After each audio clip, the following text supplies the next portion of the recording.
এবার তোমরা দেখো কোষে দেখি। হ্যাঁ দেখো কি লেখা আছে 1.3।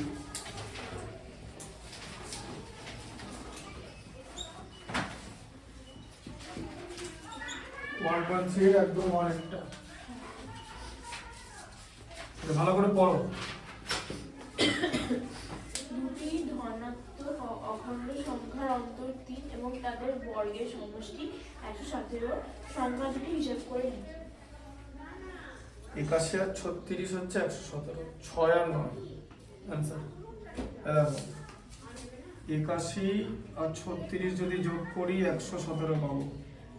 ঠিক আছে, 81 মানে হচ্ছে 9 স্কয়ার, 36 মানে 6 স্কয়ার, মিললো?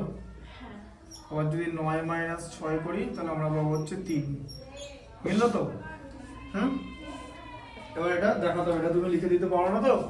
তাহলে একটা সংখ্যাকে লিখতে হবে a নেব, ঠিক আছে? এবার a হচ্ছে গ্রেটার দেন 0, তাই তো? আর আরেকটা সংখ্যা নেব a প্লাস 3, একটা বড় তো, একটা থেকে 3 বড় তো, তাহলে a প্লাস 3 তো গ্রেটার দেন 0 হবে, তাই তো? তাই তো? ডিফারেন্স তো, কারণ আমি যদি a প্লাস 3 থেকে a মাইনাস করে 3 পাবো তো, তাই তো? তাহলে হয়ে যাচ্ছে তো, দুটো সংখ্যার অন্তর 3 হলো তো, মিললো তো? আচ্ছা এবারে কি হবে বলো? a square plus a plus 3 তার হোল স্কয়ার বর্গের সমষ্টি বলেছে তো, ইকুয়াল টু 117, তাই তো? তাহলে কি হবে a স্কয়ার প্লাস a স্কয়ারটা কেন হবে? বর্গের সমষ্টি বলেছে তো, এই যে এর বর্গ একটা সংখ্যা এর বর্গের সমষ্টি তো, বর্গের সমষ্টি বর্গ করতে হবে না, এর বর্গ কত a স্কয়ার তো, ঠিক আছে? তাহলে কত হচ্ছে এখানে a square plus 2 into a into 3, তাই তো? প্লাস 3 স্কয়ার মানে 9 ইকুয়াল টু 117, তাই তো? তাহলে কত হলো 2a স্কয়ার প্লাস 6a, তাই তো? প্লাস 9 মাইনাস 117 ইকুয়াল টু 0 তো, 117 টা মাইনাস চলে যাবে তো ওদিকে, তাহলে কত হচ্ছে 2a square plus 6a minus 108 হবে তো, হ্যাঁ? কারণ 117টা তো বড়, সাইন বসে যাবে, 117 থেকে 9 বাদ দিলে 108, এটাকে আবার 2 দিয়ে ভাগ করতে হবে কারণ সব জোড় সংখ্যা আছে, 2 কমন নিয়ে নাও, a square plus 3a minus 54, তাই তো? 108 কে 2 দিয়ে ভাগ করলে 54, ঠিক আছে?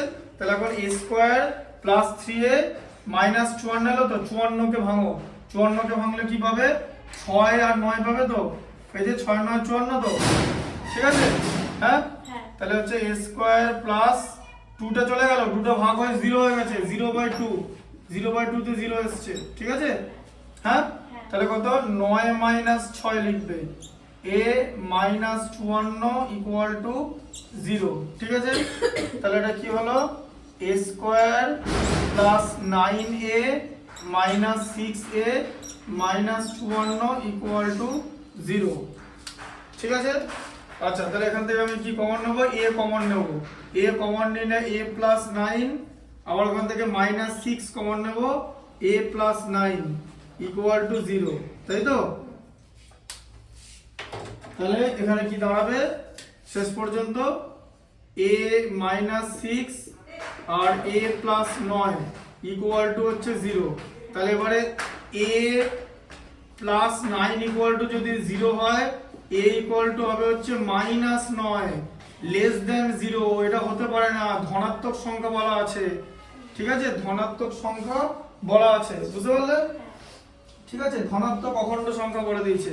আর একটা হচ্ছে a মাইনাস 6 ইকুয়াল টু 0, তাহলে ওটা a ইকুয়াল টু হবে হচ্ছে 6, তাহলে a ইকুয়াল টু যদি 6 হয় তাহলে a প্লাস 3 ইকুয়াল টু কত হবে?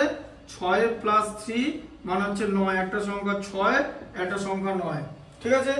বুঝতে পারলে যে সংখ্যা দুটো হলো 6 এবং 9।